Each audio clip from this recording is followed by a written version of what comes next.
So yesterday we talked about some pretty big updates to that Nintendo Switch 2 leak that hit the internet that originally people thought this means it's in mass manufacturing. Then it came to light that no, actually this is likely a prototype unit that's probably a little bit dated, a couple versions back actually, but we had some CAD files that were created out of that, essentially renderings of what the console would look like if you took those exact dimensions.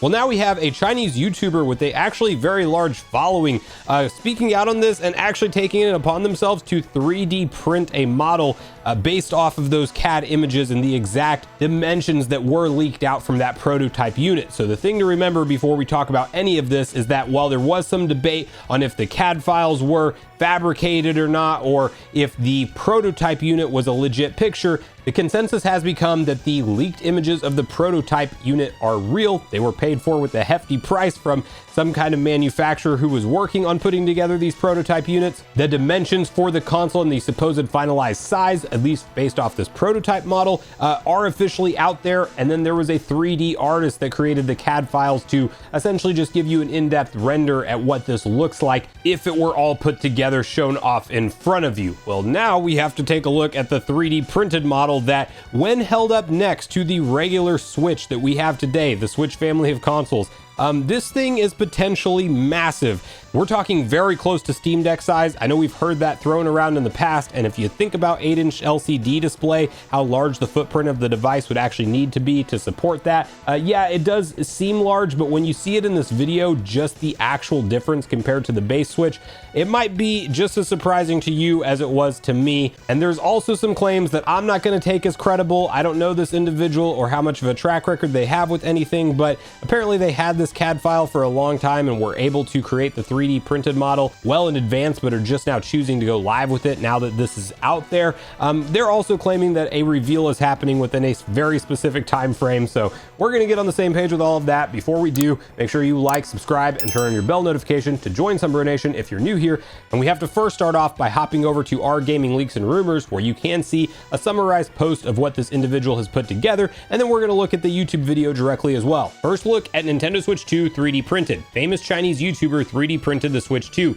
She 3D printed the Switch 2 based on the leaked chassis. She said she has had the model file for a while, but it wasn't leaked, and now that it's out there, she made the video. So the 3D print should be accurate to the real thing. She'll convey the important details of the Switch 2 in the video. She says the top USB-C connector is used to add an external camera and enhance motion capture experience. Summarizes details of the T239, 12 SM GPU, 12 gigabytes of RAM, and then the 256 gigabytes memory and UFS 3.1. DLSS is being used for 4K output.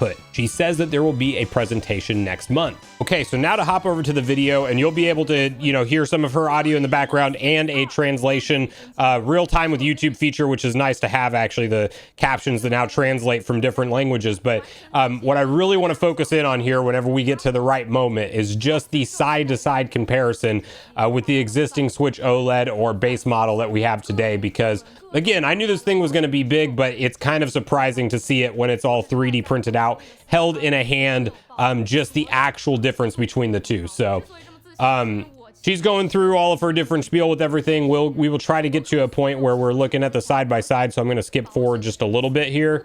Here's the big moment right here. So we'll give this just a second. Let that sink in for just a moment, because if you're holding your existing Switch, which I actually have my Nixie Joy-Cons on this one, which will make it quite a bit bigger as far as width, and I know you can't really see this that well in the camera, but if you hold up this and let's just say no Joy-Cons, just how big that next screen is next to this compared to the current Switch, like we're legitimately talking about a noticeable immediate increase.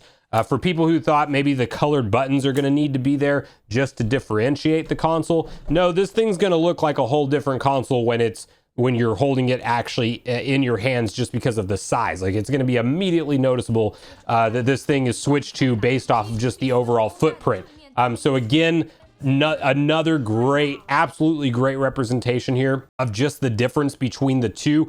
This is also nice. I hope they make, it doesn't look like they will based off these renders, but the finalized version, if the Joy-Con were a little bit wider, I do think that would help a lot with gripping the device. But I will tell you this, looking at the button size compared to the original Joy-Con, those are going to be much more usable, comfortable buttons if these are indeed the legit dimensions like we believe them to be. I mean, legitimately, even the thumbsticks, it's gonna feel a lot more like a traditional Nintendo Pro controller compared to just the downgrade of kind of the Joy-Con experience, at least in my opinion. When I play in handheld, that's why I have those Nixie Joy-Cons on the side of mine instead of the first party Nintendo ones, is just because the buttons are so small when you're playing in handheld mode. So that's how I feel about it personally. She does say that the thickness is essentially similar. Maybe she's calling it kind of thin for what all it has here.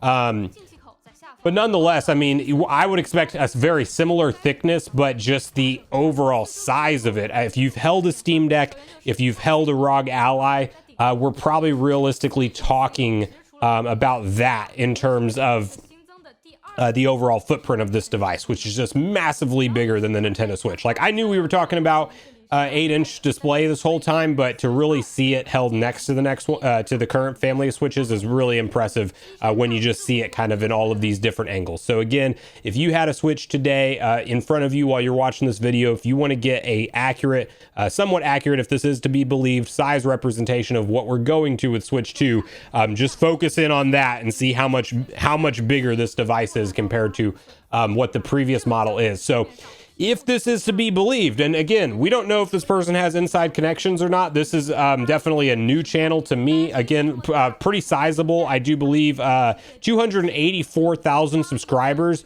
I'm not familiar with their track record at all. That's a great other comparison. I didn't even get to this point in the video when she's comparing it to the Steam Deck and to the PlayStation Portal. Okay, so let's take a moment to now observe this. So it's definitely, this is exactly right with what we were hearing from accessory manufacturers that supposedly had gotten to feel this console through an opaque box but couldn't see it. They were actually claiming it was going to be somewhere bigger than the current family of Switch systems, slightly smaller than a Steam Deck, and then that's where like the Asus ROG Ally got brought into the conversation, because that's kind of a middle point. So you can see it is, even though this looks really big compared to a Switch, in comparison to a Steam Deck, it is still noticeably smaller just because of the extra size of that on both sides of the console. So while the screen is 7.4 inches on the Steam Deck, it's still noticeably smaller as far as the overall footprint of this. Then if you do happen to own a PlayStation Portal, you can do this comparison for yourself. That's shockingly close to the size of a PlayStation Portal, which it's pretty large to hold if you've held one. So again, you know, larger maybe than we realized whenever we're hearing things like 8 inches, but now seeing it 3D printed, again, you have to take all of this with a grain of salt. You know, we are basing this off of those leaked factory prototype images being legit, which I'm convinced that that part is. The CAD files was made by somebody who had the exact measurements from that leak. So that does line up in my opinion. And then this person has now 3D printed a model of the console. And let's go back on the Joy-Con right there, because that's actually a good representation of exactly what it's going to look like whenever you're holding it compared to the previous Joy-Con to now. So, I mean, if you take a current Joy-Con that you have, put it in your hands, and then just imagine it being kind of, definitely wider, definitely taller, bigger buttons all the way around. That's what you're looking at with Switch 2. So maybe this is the exact measurements, maybe it's not, but it does line up with so much of what we've been hearing about the console that I am inclined to believe that this is loosely what we're looking at whenever it comes to the future Switch. And this is actually also a good example of like people who thought that maybe that last thing was like 3D printed. Look at how terrible a 3D printed model looks. Like, it's very easy to tell that it was 3D printed. I think those images we saw were not 3D printed material, but this, however, you can definitely tell that that's the case. And I think she's just going over like MagSafe info from here. I am curious if she outlines like what the claim is with the camera. I don't believe she does. She goes over the new button there. I personally believe that that's she's saying camera for that button. So are we just going to get like an extra accessory that is that camera for the console? Because I don't feel like, I mean, I guess that is a Nintendo thing to do. I personally could live without a camera on the next gen console, depending, I guess, on what the use is of it. But she's talking about something plugging in USB-C to the camera, and that's what that button's used for. Maybe it's a multi-purpose button, but if we're to believe that there's a microphone built into the console, I'm definitely thinking that this next gen console is going to just have that as a mute button to actually turn off your microphone if you don't want to be talking on the console online. So Anyway, I found this video pretty interesting. I did want to share it with you guys. She's going over kind of all the details that we've already talked about in prior videos based off the leaks of the overall, performance of the console, what components it should have in it, and things like that. But I did find it very, very interesting to compare a 3D printed model to the original Nintendo Switch family of systems that we have. So let me know in the comments down below what you guys make of all of this. Do you like that size difference that we have on screen here? Do you think that that's a comfortable size? Do you think it's actually too big and Nintendo maybe is stretching it a little bit further than they should go with the whole 8-inch screen thing? So let me know all that in the comments down below before you leave. Regardless if we agree or disagree, also make sure you like, subscribe, turn your notification bell. And with that, I've been Sunbro, you've been Nation. Thanks so much for watching, and I'll see you guys in the next video.